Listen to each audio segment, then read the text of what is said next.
I stopped at the traffic light. It was dark, but not yet night.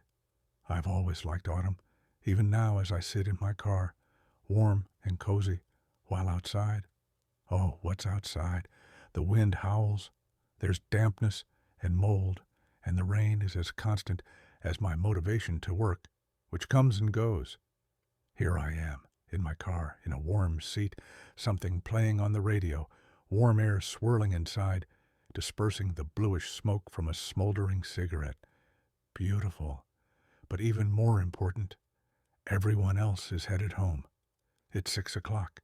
They'll arrive, eat, spend 2 hours on themselves, and sleep. But me, like a superhero, I'll be keeping watch while they sleep. Not all heroes wear capes. Actually, I was heading to my new job, which I don't even know if it'll become permanent. I'm 42. Somehow, my life just didn't work out. No wife. I have kids, but they don't live with me. I took out a loan for this car and I have to pay it off, but I got fired from my last job for drinking. If it were up to me, I'd have just lain on the couch for another month or two and only then started looking for something.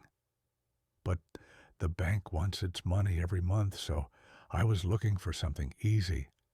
And my new job suited me fine. Night guard in a small town, paid at the end of each shift. Well, night. The task is simple. Sit in a trailer, watch movies, and if anything happens, call the police. Everything, as they told me, runs on the honor system. I wouldn't be officially employed, so maybe I'd get paid, maybe not. Probably not, since the pay wasn't high and it was only for a month or so. That's why I agreed. As they say, the hardest worker in the farm was the horse, but it never became chairman, so I wasn't planning to break my back. Besides, I knew the town. It was 40 minutes from my home, a good place. They had some big company there, maybe a poultry plant or a dairy factory, but that's not my business. My job was small. Show up, get a quick briefing, and that's it. By 6 a.m., I could go home. There was one thing I didn't like. Over the phone, they insisted I not be late and to arrive by 8 at the latest, though my shift started at 9. They told me this 5 times and asked me not to be late. Of course, I wouldn't be, unless the car broke down. I glanced at the road. Breaking down now would be just great. I used to work as a mover, so I know what it means to break down in autumn, far from home. It gives me chills. At one time I did moving jobs. My car, my own business, got paid per mile and for gas. It was good until things started breaking. Once I delivered a couch to a village. On the way back, in the darkest, sketchiest place, I got a flat tire. Actually, someone helped me get it. I got out. It was already winter, wet snow falling, and saw someone had scattered spikes on the road. Why? Who knows? After that, everything was a blur of fun and joy. I was in shorts and slippers, changing a tire under a headlamp. I wondered if whoever scattered the spikes was watching, waiting to jump me. But no, of course not. Some people are just pests, and I was unlucky. I got soaked and frozen, couldn't find the wrench or compressor, and the lug nuts were rusted. I didn't realize how cold it was at first, but then I hurried. 2 cars passed by while I was working. Maybe someone would help. Yeah, right. Only for money. I used to help people in trouble, but apparently that was pointless. After that, I kept warm clothes and everything I needed in the trunk. But this car is new, so I didn't think anything would happen, I thought, turning toward the town. The road was well lit, but I turned off onto a dark, broken dirt road. 15 minutes later, I pulled up to the gate and called, "I'm at the gate. Will you open up?" "What? Are you crazy?" What gate? Turn off the engine and come in. The side gate is on the right. The handle's screwed on. Pull hard, and it'll open. I'll come out with a flashlight. No dogs. Don't worry. Okay. I looked down. Mud. Liquid mud. I put on my boots, but I'd have to drag them back to the car later. Oh well, not going home yet. I parked, got out, and pulled the handle, which was screwed onto a blue metal sheet with rusty screws. I walked toward the flashlight beam, shining near the trailer. It was pitch dark, nothing visible, just one light bulb for 10 kilometers. Stingy, I thought, shining my own flashlight at my feet. After 3 minutes of grumbling, I made it to the trailer. "Steve," I said, shaking the man's hand. "Victor," he replied, a gruff man a bit older than me, inviting me inside. It was a classic trailer. A homemade cot by the wall, a table piled with jars of sugar, tea, nails, and tea-stained mugs. The ashtray looked like a hedgehog with cigarette butts instead of spines. A tiny window stuffed with foam to block drafts. A bulb hung from a wire, casting yellow light. That was it, an electric stove, a kettle covered in limescale, a red flip phone taped up with duct tape. Above, an old TV of unknown brand and a cheap monitor showing 9 security cameras. "Sit down. There's no truth at your feet." He nodded at the stool. "Maybe there's truth somewhere else," I joked. Victor shrugged. "I can't tell you much. Sit here. Answer the phone. It might ring any time to check if you're awake. You saw the restroom, right? Blue booth to the right. Also, Grader might come. Feed him." "Who's Grader?" "A cat. His food and bowl are over there. No workers will come at night, and if they do, chase them off. If there's a theft, call the police or the boss. He's in the phone as boss. Just follow the rules. Don't drink. Don't leave without the phone. Feed Grader. That's it." I wasn't sure if I was a guard or a piece of furniture. "Don't worry. You'll be fine. I've been here 2 weeks straight. I'm sick of it. In the morning, the boss comes, pays you, and the next shift arrives. Easy job, but a couple things you should know." He paused. "A couple things to explain how things work here. I'm a simple guy, so I won't beat around the bush. There's something weird about this place. You'll be glad when the cat comes to eat. Night here isn't a trial, but don't look out the window. Better yet, keep it covered. Don't even think of sleeping, or they'll need a new guard. Don't worry about the workers.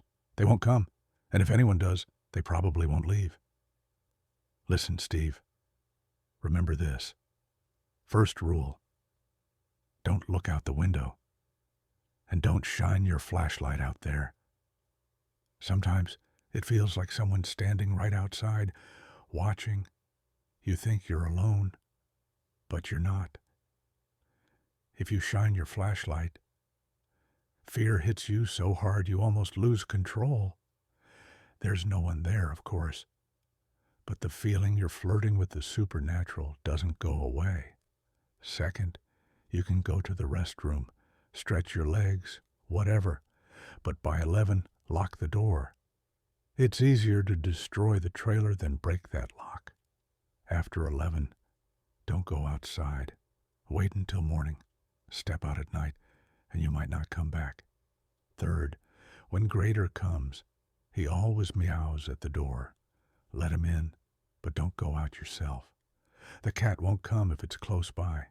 If he comes, he might eat, sleep, or just sit and watch TV. But if he asks to go out, let him and stay alert. That means it's coming. Fourth, always lock the door. No one in their right mind would come in here, but the door must be locked. There were a couple of crazies, but if you have to open, let them speak first. What walks here never speaks first. It checks if it can get in. Always keep the door locked. Nights will be restless and scary at first, but don't be afraid. Don't look out the window. Watch TV. Feed the cat. Don't open the door. And remember, everything's fine until 11. After 5 in the morning, no one knows what happens. But trust me, no one goes to the site at night. People used to disappear. Some got drunk and fell asleep. Some went to the warehouse and never came back. Whatever walks here guards this place better than us. Sit, watch TV, drink tea or coffee, but don't sleep. I don't know why, but if you fall asleep, it's over. Maybe it reacts to sleeping people. There's a DVD player and a collection of movies. Just keep watch. No one expects anything from you. You're a guard, that's all. No contract, nothing. You're scaring me with these stories, I said. I'm not scaring you, just telling it like it is. Lock the door and do whatever you want, except sleep. In the morning, you'll get paid, and you can sleep at home as much as you like. And one last thing. Remember this. When it comes, it knocks twice. We talked about the usual stuff. The site was barely alive. The higher-ups couldn't decide whether to go bankrupt now or later. Nothing else special. Victor was straightforward. After 30 minutes, he shook my hand and said, "Remember what I told you. Now you're the night guy. There's a day shift, so don't be late, and you'll be fine." He left, and after checking the door 15 times, I sat and watched TV. At 11 p.m., Grader arrived. A big, fat, dirty cat. I fed him, but he didn't finish eating. Suddenly, he arched his back, hissed, and went to the door, scratching at it. "Grader, you're scaring me," I muttered. The cat hissed, and though it was just a cat, at night it terrified me. I let him out and sat on the stool, trying to watch TV, but ended up staring at the cameras. It was autumn, no rain, but the wind howled like a pack of restless ghosts. The weather was perfect for a funeral, my own. Time to stop thinking like that. The cameras showed nothing, but not for long. I was too quick to relax. Something happened. The gate slammed, and a moment later it sounded like a sack of cement hit the warehouse floor. Far away, but I knew it was coming. And I was right. The cameras showed nothing, but I heard footsteps. Someone walking in the dark from the warehouse, where the sack fell and the gates slammed. It was coming, and the trailer shook slightly. I shrank into my seat and looked out the window. It stopped right in front of me. I knew it was looking at me.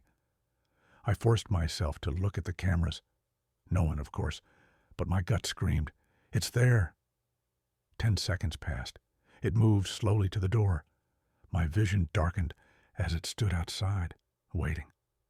I sat, barely breathing, too scared to even speak.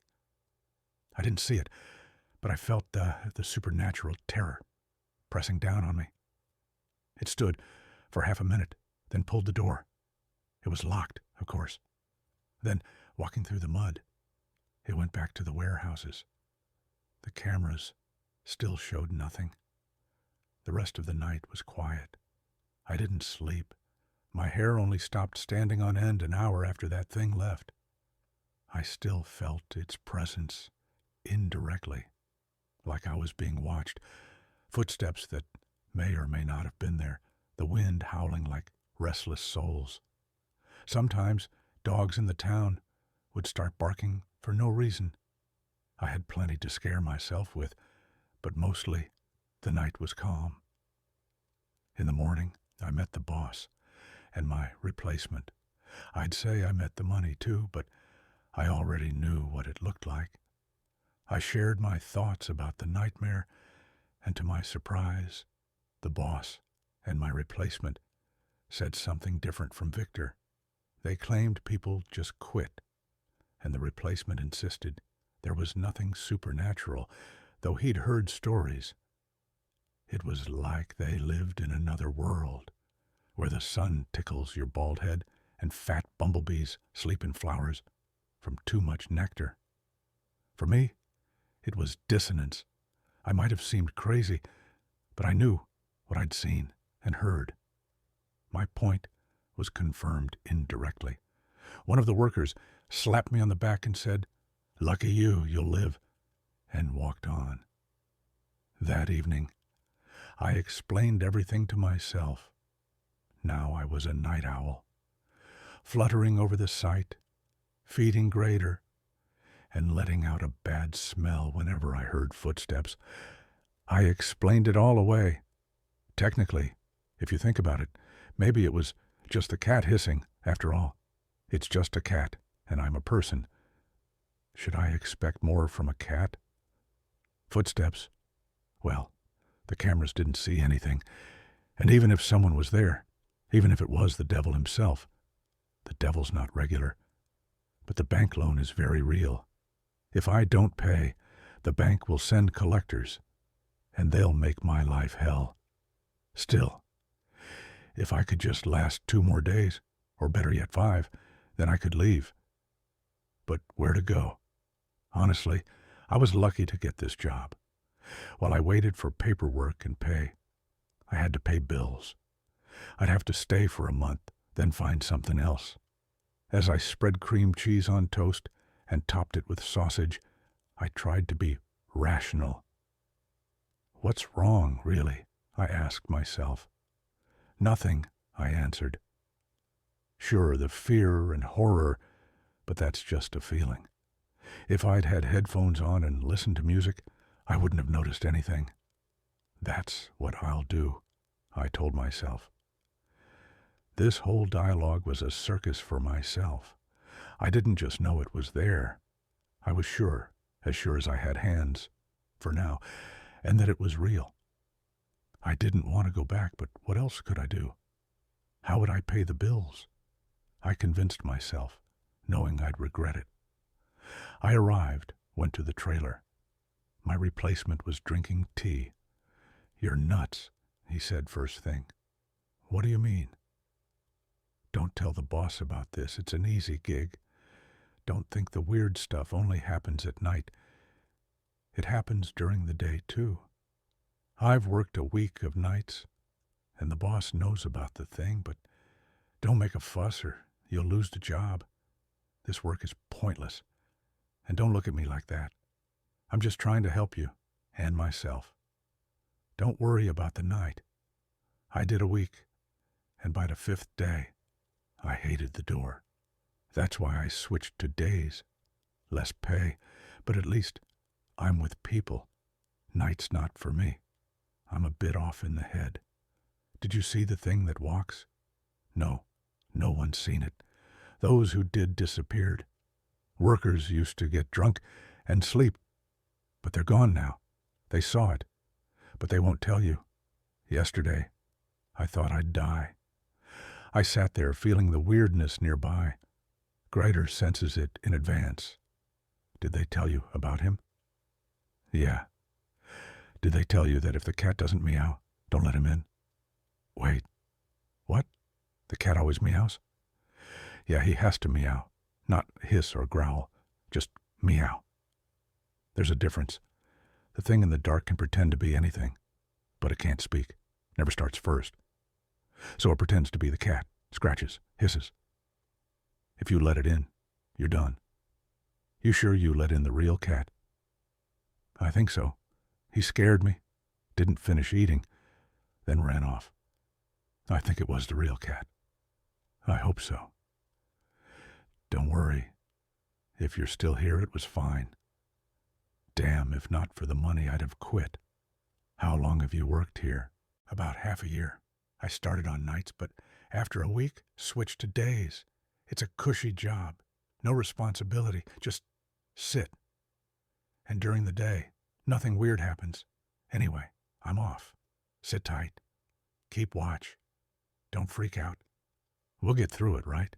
He said, and left. I thought, Where is our luck, anyway? At first, I went crazy, thinking the cat might have set me up. But then, hearing a plaintive meow at the door, I remembered the cat probably meowed last time, too. I wasn't sure, but it seemed he did. After Grader ate, he curled up and slept. Maybe the night would pass peacefully, I thought, watching TV. My favorite movie was on. Even when the day guard was here, I could barely talk myself into chatting, but now I was glued to the screen. The cat slept. I went outside a couple times to smoke. Didn't like smoking inside. It already stank.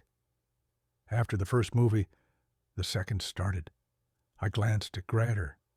He was sleeping, and the weather outside got even worse. I sat, drinking tea, eating cookies, and again felt that strange sensation. Something was coming, still far off, but coming. The cat jumped up, meowed, hissed, scratched at the door. "Go on, then," I said, opening the door and letting him out. I went back to the TV, trying not to look at the window or cameras, but the more anxious I got, the more I watched the cameras. They showed nothing, just rain and wind. But again, like the first night, I heard the steel gates slam. 5 minutes later, terror rose in my throat. I felt crushing fear and knew it was coming, just like before. This time, the wind masked the footsteps, but the same suffocating dread said it was near. I sat quietly, barely breathing, trying to listen, but heard only the wind. The dogs in town started howling. It came, tapping on the trailer wall. Knock, knock. Then footsteps. I sat still listening as it climbed the trailer steps. I remembered letting the cat out. Did I close the door? I looked up in horror. I hadn't. Paralyzed, I realized I hadn't locked the door. It was about to open it. My vision darkened. I felt faint from fear. The last thing I saw was the door opening, but I saw nothing. I lost consciousness. I woke up on the floor, relieved to be alive, remembering the night's horror. I patted myself down, not believing I'd survived. Maybe you just can't look at it, I thought. Maybe it's that simple. I was so relieved. I could barely believe I'd lived. But then I looked at the table. Something was wrong. The table was empty, though last night it was covered with stuff. The pack of cigarettes and lighter were gone, though I had two. My clothes were missing from the hooks. Everything was different. I went to the mirror by the door. I looked like me, but not me. My eyes, once gray, were now green. My hair, once light, was now dark. My face had changed shape. It was inside me. I went cold, and the thing seemed to respond. One thought surfaced in my mind. Soon, you will be gone.